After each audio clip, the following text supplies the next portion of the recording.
সংবাদ বিভাগ থেকে আপনাকে ফোন করছি এই কারণে, আজকে আপনি নিশ্চয়ই জানেন যে প্রাক্তন বিচারপতি অভিজিৎ গাঙ্গুলিকে সেন্সার করা হয়েছে 24 ঘন্টার জন্য। মানে আজকে বিকেল 5টা থেকে কালকে 5টা পর্যন্ত অভিজিৎ গাঙ্গুলি কোনো কথা বলতে পারবেন না, কোনো প্রচার করতে পারবেন না। তো এ ব্যাপারে আপনার প্রতিক্রিয়া কি? এটা জানার একটাই আমার অভিজ্ঞতা বা অভিপ্রায়, এটা কে করেছে? এটা নির্বাচন কমিশন। তো উনাকে মানে মুখ বন্ধ করে রাখা হচ্ছে, সেটাই তো লড়াইতে। আরেকটা শুভেন্দুদা যেহেতু মানে ফিরে না আসে, সেই জন্য মানে যেহেতু শুভেন্দুদা একদিকে লড়ছে আর আমাদের অভিজিৎ গাঙ্গুলিদা উনি লড়ছেন বলে উনি চাপিয়ে দেওয়া হয়েছে। তার মুখেও মানে তার মুখে বল শক্তি সবকিছু চালিয়ে যাক। এটা তো আরেকটা অভিজিৎ গাঙ্গুলি খুব শিগগিরই আমাদের তৈরি হবে। আমাদের যা ইচ্ছে হোক, আমাদের সামনে 2024-এর যে ভোট আছে, 1 তারিখে যে ভোট আছে, সেটা উপলক্ষে সৌমেন্দু অধিকারী থেকে শুরু করে সবাইকে টার্গেট করা হচ্ছে। আমি সবই জানি। শুভেন্দুদা একদিকে লড়ছে, সুকান্ত মজুমদার লড়ছে, দিলীপদা লড়ছে।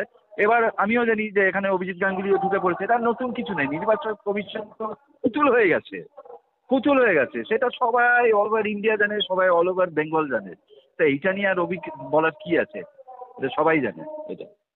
কিন্তু প্রশ্ন হচ্ছে, নির্বাচন কমিশন তো সেন্ট্রালে, তো নির্বাচন কমিশন সেন্ট্রালে হলো নির্বাচন কমিশন যেটা মনে হচ্ছে সেটা করাচ্ছে, সেটা তো কিছুটা তো ঝোঁকঝোঁক রেখে করা হচ্ছে ডেফিনেটলি। তবে হ্যাঁ, আমার মনে হয় অভিজিৎ গাঙ্গুলি এমন কিছুই বলছে না যেতে মানুষকে উগলে দেওয়া হচ্ছে। উনি তো যেটা বলছেন ঠিকই বলছেন। মিঠুন দায়ের আগেও বলেছে, শুভেন্দুদাও বলছেন, অভিজিৎ দাও বলছে। এটা তো খারাপ কিছু বলছে না। মানুষ তো দেখে শিখছে না। মমতা ব্যানার্জির মতন তো বেয়াস কথাবার্তা বলছেন না। মমতা ব্যানার্জি তো মোদীকে ধুয়ে দিচ্ছেন, অমিত শাহজিকে ধুয়ে দিচ্ছেন, জেপি নাড্ডাজিকে ধুয়ে দিচ্ছেন, শুভেন্দুদাকে ধুয়ে দিচ্ছেন, সুকান্তকে ধুচ্ছে, সবাইকে ধুচ্ছে। এইখানে ধুয়ে কিছু বলা নেই। হ্যাঁ, তবে যেটা হচ্ছে আমার মনে হয়, আমি নিচল থেকে বলছি, যেটা করছে অভিজিৎ দায়ের এগেনস্টে এরা খুবই বাজে অভিপ্রায় হচ্ছে, এটুকু আমি বলতে পারি। আমি বিজেপিতে আছি বলে বলছি না। আমি ইনফ্যাক্ট আমার সঙ্গে অভিজিৎ দার মায়ের কথা হয়। অভিজিৎ দা যদি সেটা বলে থাকে, আমি একদম সাপোর্ট করছি। বেঙ্গলের এই রকম লোকেরই থাকা উচিত। শুভেন্দুদা, সুকান্ত, এই দিলীপ দা এবং অভিজিৎ গাঙ্গুলি, এরপরে লকেট আছে, সবাই থাকবে এদের। সুবিধা একটা ছোট্ট প্রশ্ন, যেটা হচ্ছে মানে নির্বাচন কমিশন একটা জায়গায় পরিষ্কার লিখেছেন যে প্রাক্তন বিচারপতি, তিনি কলকাতা হাইকোর্টের একজন বিচারপতি, সুশিক্ষিত মানুষ, তিনি এই ধরনের বক্তব্য রাখেন কি করে? আমাদের বক্তব্য হচ্ছে যে সুশিক্ষিত মানুষ তিনি কি ভাষায় কথা বলবেন, সেটা কি নির্বাচন কমিশন ঠিক করে দেবে, না যিনি কথা বলছেন তিনি ঠিক করবেন? যিনি বলছেন তিনি নিশ্চয়ই বলবেন। উনি একজন প্রার্থী, রেসপেক্টেড, আমাদের অনারেবল একজন বক্তব্য। সেখানে নির্বাচন কমিশন কি বলছে কি না বলছে, উনি সেটা শুনলাম, এই মাত্র তোমার কাছেই শুনলাম, একদিনের জন্য তাকে নির্বাক করা হয়েছে। একদমই ঠিক না। নির্বাক করে কি লাভ হবে? উনি যেটা বলার সেটা উনি বলছেন, আর উনি পরিষ্কারভাবে বলছেন। উনি মিঠুন দাওকেও আগে, মিঠুন দাও যেরকম বলেছিল আমি হচ্ছে গোখরো জলডেরা সাহেব, আরেকটা হচ্ছে শুভেন্দুদা, আরেকটা হচ্ছে সুকান্ত মজুমদার, আরেকজন হচ্ছে দিলীপ দা, আমি আরেকটা নাম বলছি, সেখানে হচ্ছে অভিজিৎ গাঙ্গুলি, সবাই মিলে ইয়ে করছে। কিচ্ছু অসুবিধা নেই, একদিনের জন্য তো নির্বাক করতেই পারে। কিন্তু যেটা করা হচ্ছে, মমতা ব্যানার্জির মৃত্যুবান অলরেডি ডাকা হয়ে গেছে। আমি চেঁচিয়ে বলছি, মৃত্যুবান ডাকা হয়ে গেছে। 2000 এটা তো ছেড়ে দেবে, এবার তো 400 সিট তো হবেই হবে। আর 2 বছর চুপচাপ মমতা ব্যানার্জিকে থাকতে দিন, তারপর তোমরা সবাই মিলে দেখো কি নাটক হচ্ছে কি না হচ্ছে।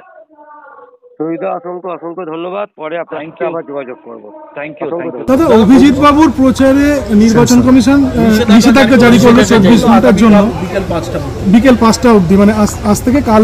ইলেকশন কমিশনের কোনো সিদ্ধান্ত নিয়ে বলবো না। মমতা ব্যানার্জির নিষেধাজ্ঞা আগে জারি করা উচিত ইলেকশন কমিশনের। মমতা ব্যানার্জি সন্দেশখালীর মা বোনেদেরকে যে ভাষায় তাদের রেট কত বলেছেন, ভাইপো বলেছে 2000 টাকার রেট, তার ক্ষেত্রে কেন অ্যাকশন হয় না? আমরা এটা স্বীকার করে নিলাম।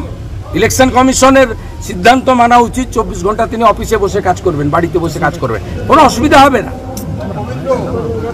এবং কিন্তু এই জিনিসটা মমতা ব্যানার্জি এবং তার ভাইপোর ক্ষেত্রে হওয়া উচিত।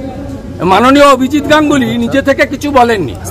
মমতা ব্যানার্জি সন্দেশখালীর মহিলাদের রেট বেঁধে দেওয়ার কথা বলেছিলেন 2000 টাকা, তার প্রত্যুত্তরে উনি বলেছেন। দাদা আজকে আপনাকে নন্দীগ্রাম ইলেকশন কমিশনের উচিত মমতা ব্যানার্জির মুখটাকে সেলাই করা আগে।